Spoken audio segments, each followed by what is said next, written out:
A capital paulista amanheceu com uma fina garoa. A temperatura mínima é de 15 graus e a máxima de 22. O MAC Notícias começa agora e veja os destaques de hoje.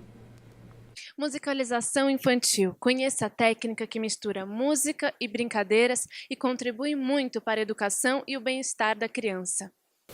Um mês após completar 10 anos de existência, o Museu da Língua Portuguesa encontra-se em estado de restauração após o incêndio ocorrido em dezembro. O mercado dos games vem crescendo, afetando o comportamento de jovens e crianças. Especialista explica como os pais devem lidar com o filho que quer viajar sozinho. A indústria dos musicais movimenta milhões no Brasil.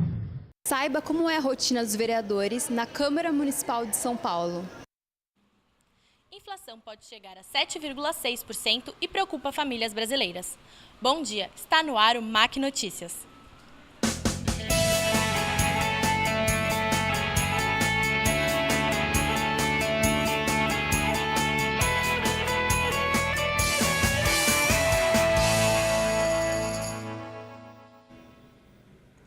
Uma grande inimiga volta a assombrar o país: a inflação. A crise econômica está afetando diretamente o bolso dos brasileiros. As informações sobre economia com a repórter Mariana Souza. Bom dia, Mariana. Bom dia, Débora. A inflação vem crescendo muito nos últimos anos e a expectativa é que chegue em 7,6% agora em 2016. Este indicador tem preocupado as famílias brasileiras e afetado todas elas, desde os bens de consumo, como água e luz, que estão ficando cada vez mais caros, até as compras no mercado, pois o consumidor tem perdido seu poder de compra com a desvalorização da moeda. A compra de produtos supérfluos fica cada dia mais distante, gerando assim o desemprego e o fraco desempenho da economia e da produtividade. Ainda assim, os economistas aconselham a focar apenas nas compras do que for necessário, pois o cenário atual é de grande incerteza. E confira agora a reportagem de Felipe Blessa para entender como a mudança do plano diretor afeta a vida do paulistano. A cidade de São Paulo, com 11 milhões de habitantes, é uma das cidades com o maior trânsito do mundo. Com cerca de 8 milhões de carros em sua frota, é normalmente associada ao excesso de trânsito, ao caos urbano e à impaciência. A atual gestão, entretanto, vem desde 2013 lutando contra esses números. Através de políticas urbanas de mobilidade, ela vem tentando repensar a cidade e os hábitos do paulistano. O aumento das faixas de ônibus, a construção de ciclovias, revitalizações de praças no centro são algumas das políticas pensadas. Se a gente pensar nas grandes faixas, no aumento das faixas de ônibus, isso melhorou muito o tempo, né, de deslocamento, especialmente de regiões mais distantes do centro, para as principais vias, ou para o próprio centro, ou os centros, né, da cidade de São Paulo. Isso foi uma política de aumento, né, de reforço dessas vias pela atual administração da prefeitura. Isso foi muito positivo. Quer dizer, uma cidade como São Paulo tem que privilegiar veículos alternativos ao automóvel, né? Seja bicicleta ou seja motocicleta, tem que ter uma maneira de integrar e facilitar o uso de veículos alternativos. A revisão da Lei de Zoneamento foi sancionada no dia 23 de março e traz um novo projeto urbanístico, com mais áreas mistas, o fortalecimento dos bairros e, principalmente, a melhoria na mobilidade urbana. Aliado a isso, temos a revitalização de espaços públicos como praças, através de gestão participativa. A implementação de novos espaços públicos comuns e também a implementação dos atuais 410 km de malha cicloviária.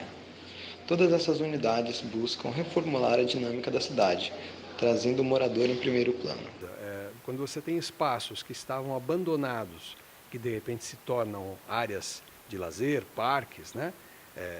Infelizmente a gente não teve o mesmo caso, por exemplo, no parque ali, o chamado Parque Augusta, que é uma área central, numa região carente de verde, né? Que poderia ter sido um sucesso, né? E virou um empreendimento, venceu o interesse pelo empreendimento de incorporação, né? O interesse de capital imobiliário. Um ótimo exemplo é o caso da chácara do Jockey, né? Que era uma área abandonada e que se transformou, quer dizer, foi transformada num parque com tudo que há de positivo, ou seja, verde, áreas de lazer. Você acaba congregando ali um espaço maravilhoso para entretenimento, para lazer, para exercícios, para contato com o verde, numa área muito carente, né? Uma região muito carente, de muito cimento, né? De muito concreto, e você acaba mobilizando um movimento de pessoas de todas as idades ali, que, lógico, atraem o quê? Serviços, atividades, comida, comércio. Na cidade de São Paulo, diversas irregularidades ainda podem ser encontradas em cada esquina. A repórter Daniele Freitas caminhou pelas ruas da capital e flagrou que muitos motoristas não respeitam a faixa de pedestres. Filas enormes e bastante confusão na hora de transitar nas avenidas Domingos de Moraes e a Conselheiro Rodrigues Alves, na Vila Mariana. Motoristas que param em cima da faixa de pedestres e não respeitam a sinalização. É assim que este cruzamento próximo ao metrô Ana Rosa permanece um verdadeiro caos. Durante o período que nossa equipe esteve no local, acompanhamos barbaridades causadas pelas irresponsabilidades de alguns usuários. Com curto período de tempo para fazer a conversão, motoristas se arriscam a fechar as vias, podendo causar graves acidentes. Além de oferecer perigo a si próprios, colocam em risco também a vida de pedestres que ousam atravessar entre os carros. Um carro abandonado está atrapalhando a rotina dos moradores do Ipiranga, zona sul de São Paulo. A repórter Daniele Rodrigues flagrou a situação do automóvel destruído. Aqui na Rua do Fico, na região do Ipiranga, zona sul de São Paulo, esse carro se encontra abandonado há mais de 3 meses. Segundo alguns moradores, queixas foram realizadas, mas a CET não deu a menor importância. O carro está com a frente totalmente destruída e pode se tornar foco de mosquito da dengue. O que antes era um lugar de lazer e diversão se tornou uma vergonha. Hoje, o Parque Central e Santo André sofre com descaso e abandono por parte da Prefeitura. A repórter Bruna Pinheiro flagrou a situação atual do parque. Mato, é galho seco para todo lado, é água suja dos lagos, é a falta de organização da Prefeitura. E é desse jeito que se encontra o Parque Central em Santo André. O que era motivo de orgulho e lazer para os moradores se tornou símbolo do abandono por parte da Prefeitura. O mato toma conta. As partes que foram podadas estão acumuladas e jogadas ao longo do caminho. Nem os peixes sobreviveram às águas sujas dos rios. E quem sofre com tudo isso, infelizmente, é a população e os animais que tentam sobreviver a esse caos. Saber escolher um vereador é fundamental para o desenvolvimento do município. Porém, muitas pessoas não sabem o que esse político faz. A reportagem é de Juliana Fernandes. Você se lembra do vereador que votou na eleição passada? Se ele ganhou as eleições, tem acompanhado seu desempenho? Você sabe qual a função de um vereador e como funciona a rotina dele na Câmara Municipal? Você sabe o que o vereador faz?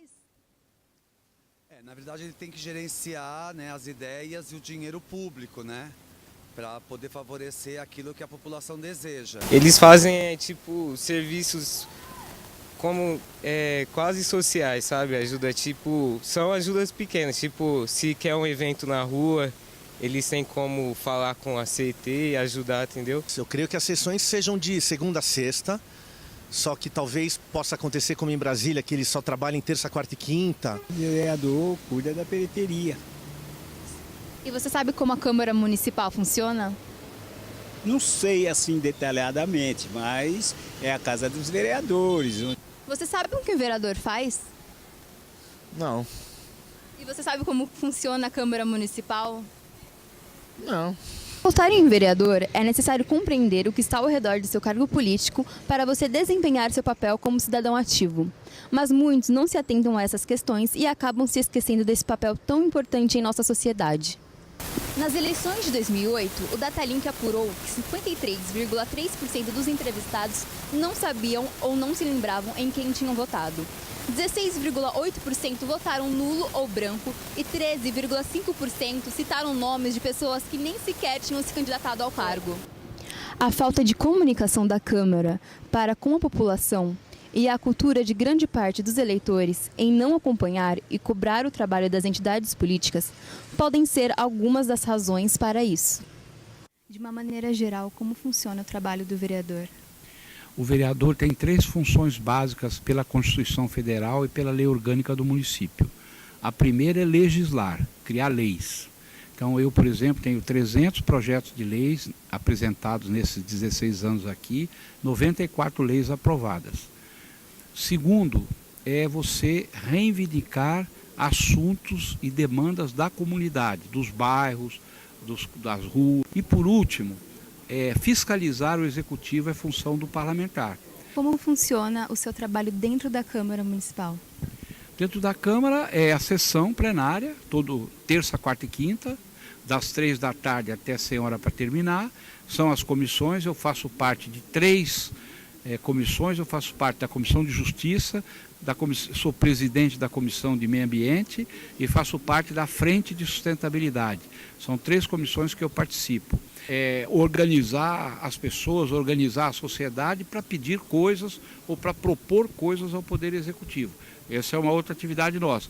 E receber as audiências pessoais ou grupos que vêm pedir, reivindicar, trazer problemas, trazer demandas, são atividades nossas do dia a dia aqui dentro da Câmara Municipal. A defasagem das informações relacionadas à política tem de ser superada para que possamos eleger melhor nossos representantes. A atenção dos eleitores não pode estar voltada apenas aos cargos maiores, como o da Presidência da República.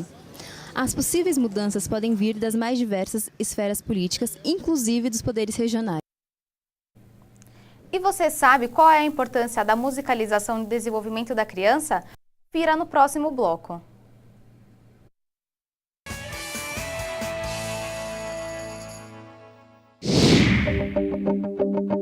A aspirina é um remédio que todo mundo já usou um dia. Mas você sabe de onde surgiu a aspirina? Da casca de uma planta. Isso mesmo, a aspirina é produzida a partir da casca do salgueiro. E não é só aspirina não, muitos remédios têm ingredientes da natureza. Outros são criados a partir de pesquisas de moléculas e do uso calculado de substâncias químicas. Pois é, para fazer um remédio é preciso muita pesquisa e um profundo conhecimento científico. Um trabalho complexo e fascinante. Um conhecimento que você aprende no curso de farmácia. Nele você tem aulas de anatomia, genética, imunologia, biologia molecular, entre outras. Você aprende a usar a ciência para garantir saúde e qualidade de vida às pessoas. Mackenzie, há 140 anos formando gente que vai mudar o mundo.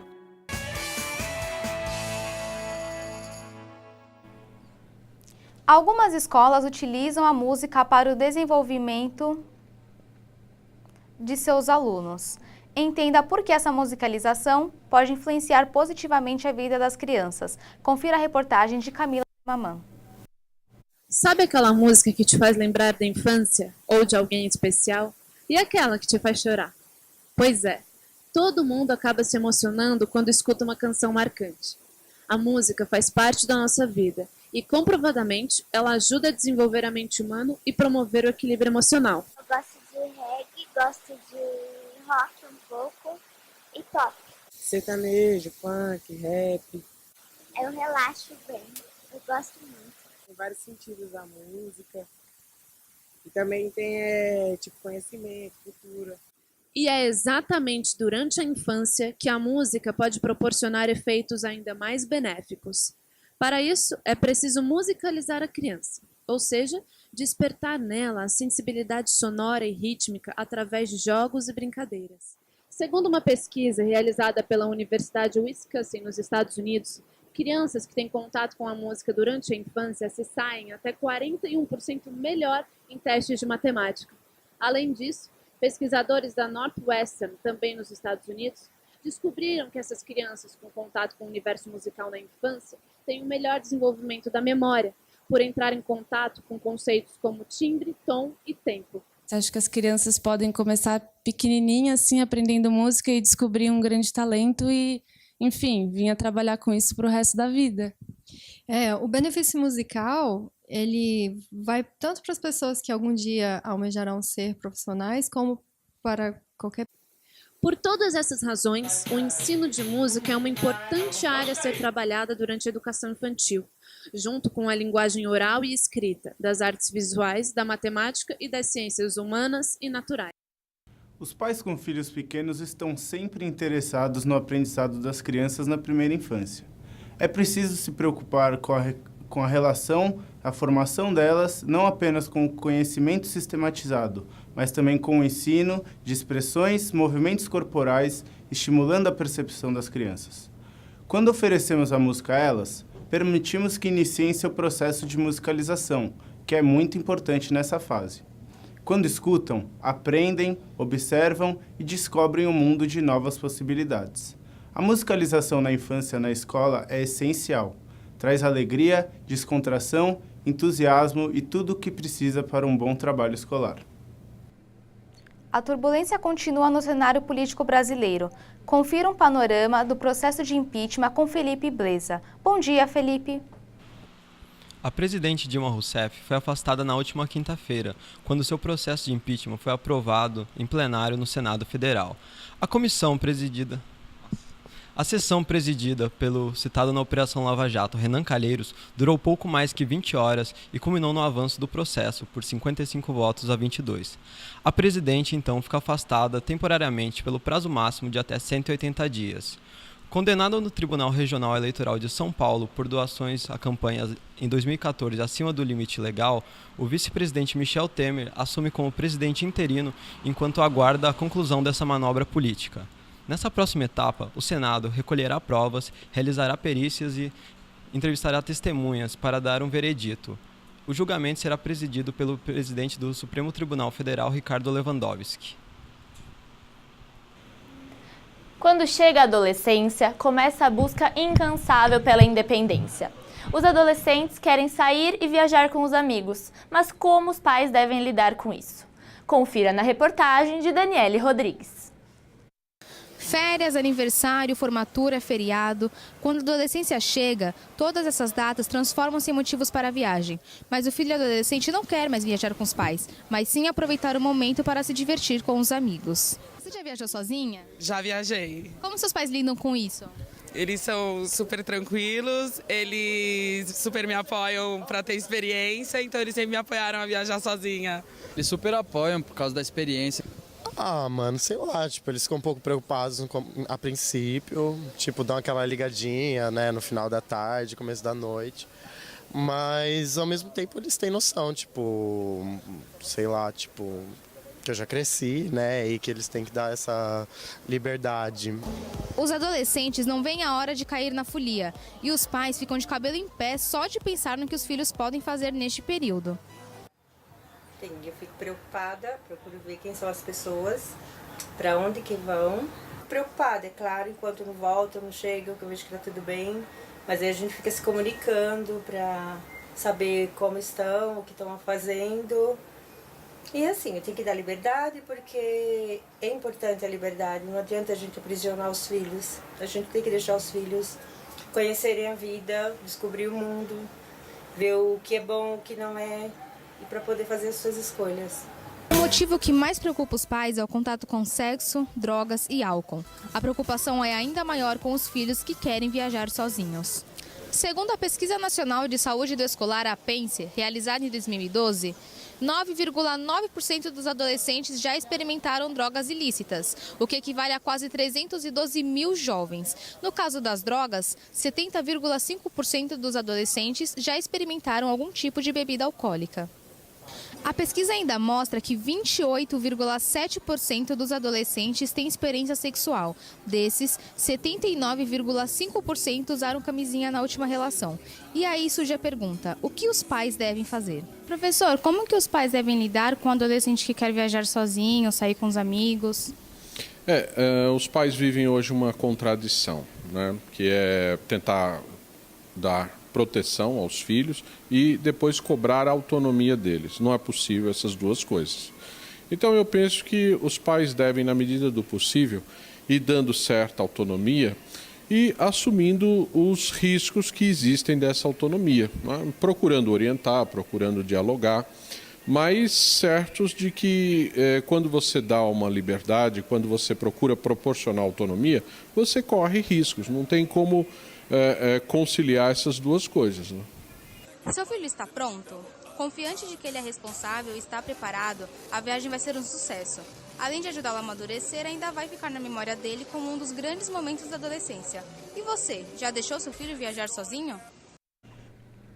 É na fila do banco, na sala de casa e no trânsito. O mercado dos games tem crescido e conquistado inúmeras pessoas. Descubra com a reportagem de Bruna Pinheiro como isso afeta a vida de jovens e crianças.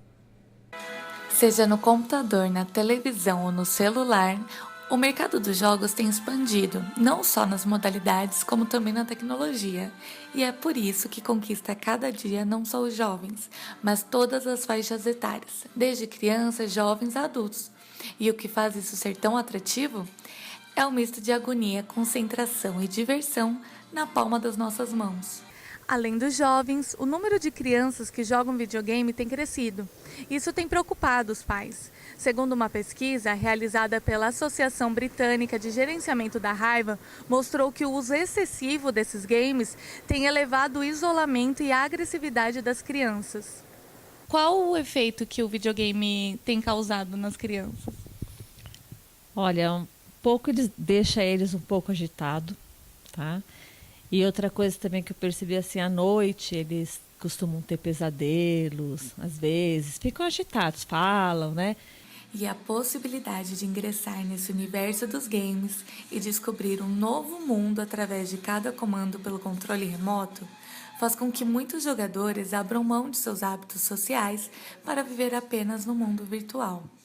O tempo dos seus games, com a sua relação da sua vida social?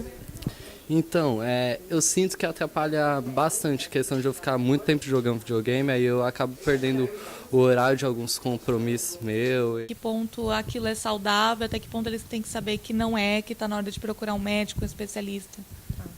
O limite entre o que é saudável e o que começa a ser prejudicial é exatamente quando começa a prejudicar as outras áreas da vida da pessoa.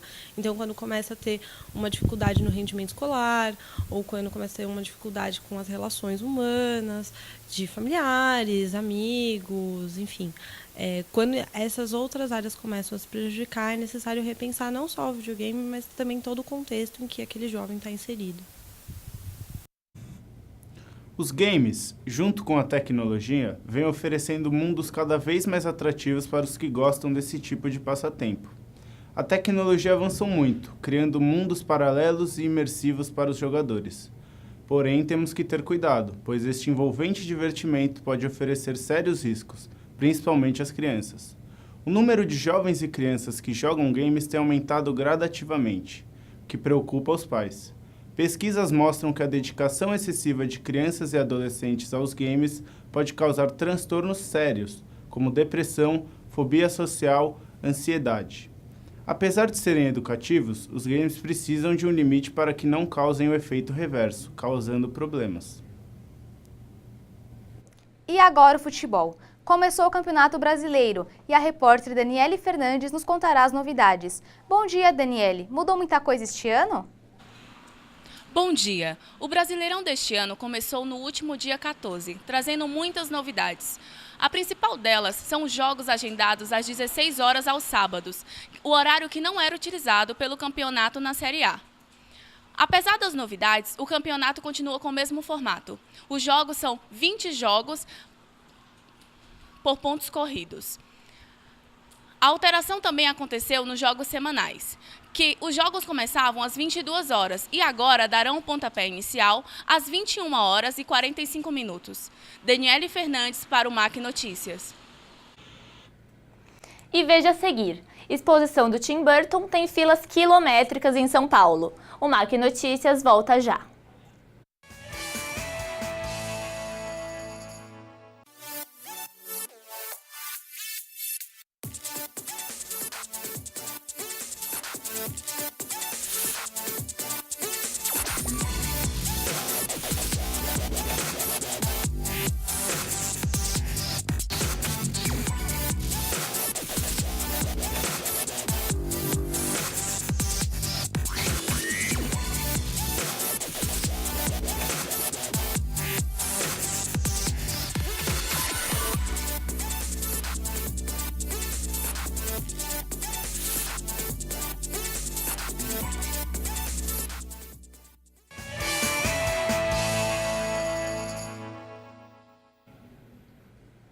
No meio da agitada Avenida Paulista, o repórter Paulo Neto registrou o trabalho dos artistas de rua, cada vez mais comum entre as milhares de pessoas que passam por lá diariamente. Passando pela Avenida Paulista, aqui na altura do Shopping Cidade de São Paulo, nós podemos encontrar uma grande variedade de produtos expostos por artistas de rua aqui. Os artistas expõem seu trabalho aqui, em que há uma grande variedade desses produtos, desde luvas e toucas, caveiras de plástico, pulseiras, colares e quadros. O Museu da Língua Portuguesa foi alvo de um incêndio no mês de dezembro de 2015 e, desde então, está sendo reformado pelo governo de São Paulo. O repórter Paulo Neto foi acompanhar como está esta restauração. Localizado ao lado da Estação da Luz, o Museu da Língua Portuguesa completou, no último dia 21 de março, 10 anos de funcionamento. Ao longo de sua primeira década de existência, já contabiliza mais de 4 milhões de visitas. Com o objetivo de difundir e valorizar o nosso idioma, o museu aposta na tecnologia e em recursos interativos para a apresentação de seus conteúdos. É um lugar interessante, né, o Museu da Língua Portuguesa, mas o ruim é que é geralmente frequentado quando tem excursão. A gente não é, tipo, igual a gente se junta um grupo de amigos para ir para um shopping, a gente não faz isso para ir para um museu, para um teatro. Contudo, sua existência foi posta em risco.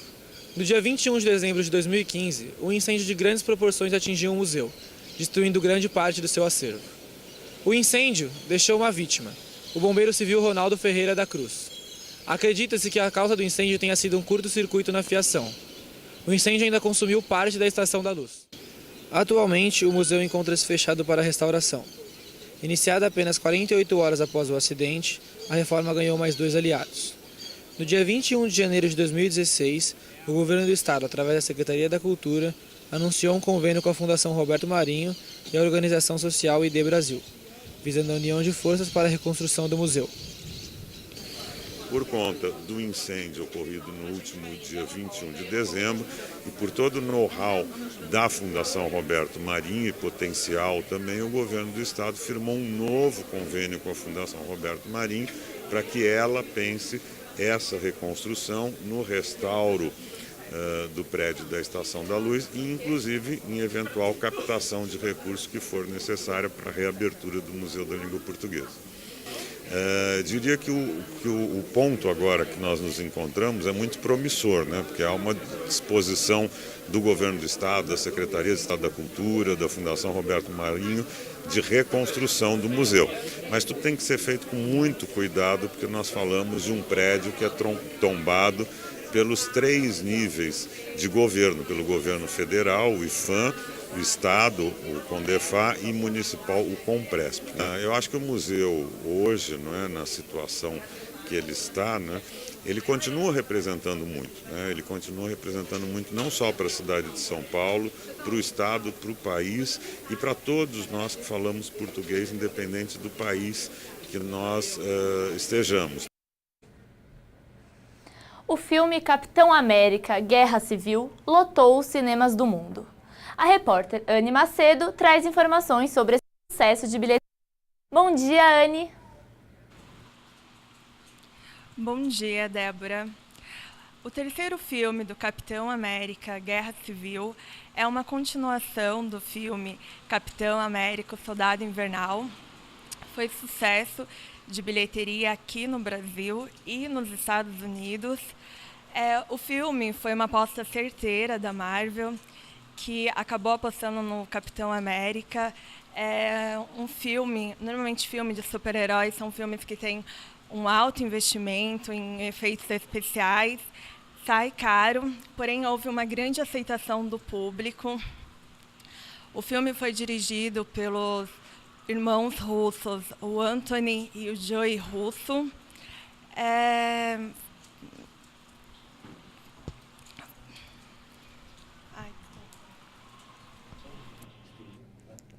Os números da indústria do teatro musical no Brasil são impressionantes. Com as produções fiéis às originais da Broadway, os espetáculos atraem cada vez mais o público nas grandes cidades do país. Confira na reportagem de Rúbia Chicos.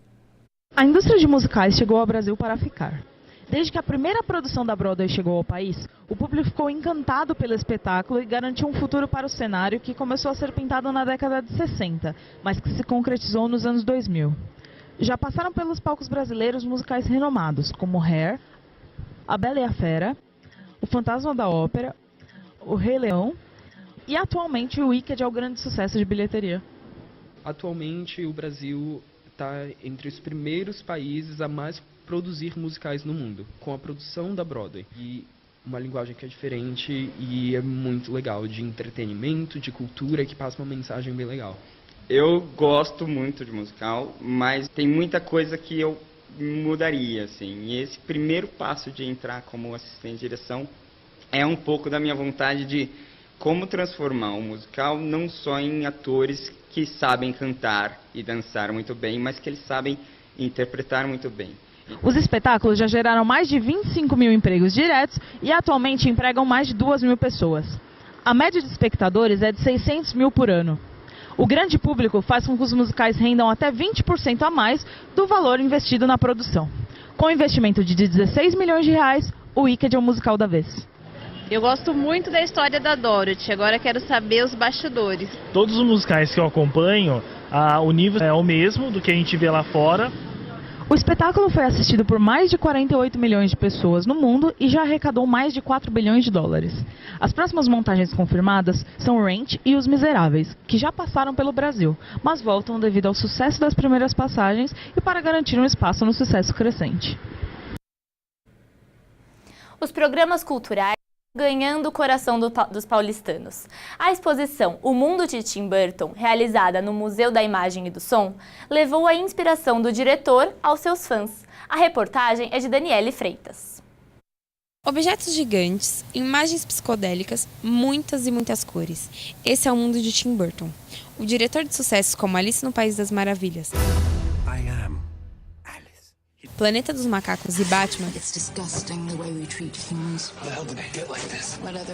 foi tema de uma enorme exposição em São Paulo no Museu da Imagem e do Som, o MIS. A exposição durou de fevereiro a maio e foi um sucesso de bilheteria. Para transformar essa exposição ainda mais atraente para o público e para os visitantes do MIS, a gente fez uma releitura do conceito dela, redistribuindo as peças por setores diferentes dos originais de quando ela foi concebida. Então, exclusivamente na exposição do MIS, o visitante tem contato com o acervo do Tim Burton através de sentimentos, de sensações. Tim Burton é um dos maiores cineastas do mundo, conhecido pelo seu estilo único e irreverente. Isso é totalmente perceptível em todos os objetos da exposição, como este daqui, do Edward Mãos de Tesoura, filme que arrecadou 85 milhões de dólares no mundo todo. Esse diferencial fez com que o projeto levasse fãs dos filmes à loucura e mantivesse os ingressos esgotados durante um longo período. Os paulistanos realmente queriam apreciar a vida e a obra do diretor. Tim Burton é uma grande inspiração para várias gerações, né? A forma como ele trabalha, eu acho que é fantástico, porque são filmes que dá para a família inteira, tanto uma criança quanto um idoso, e vai se entreter de uma forma incrível. E eu acho que assim, o Tim Burton ele junta todo mundo que gosta do estranho, mas um estranho não assustador. Ele tem as partes estranhas, assustadoras dele, mas assim, é um estranho que todo mundo se sente acolhido. E eu acho que essa exposição é um jeito da gente entrar no filme. É uma maneira muito diferente de ver todo esse mundo dele. Em São Paulo, cada vez mais as exposições ganham o coração da população. E o mundo de Tim Burton foi uma das maiores provas disso. Ele levou todos para dentro de seus projetos e deixou um gostinho de quero mais. O Mac Notícias fica por aqui. Uma ótima semana e até a próxima edição.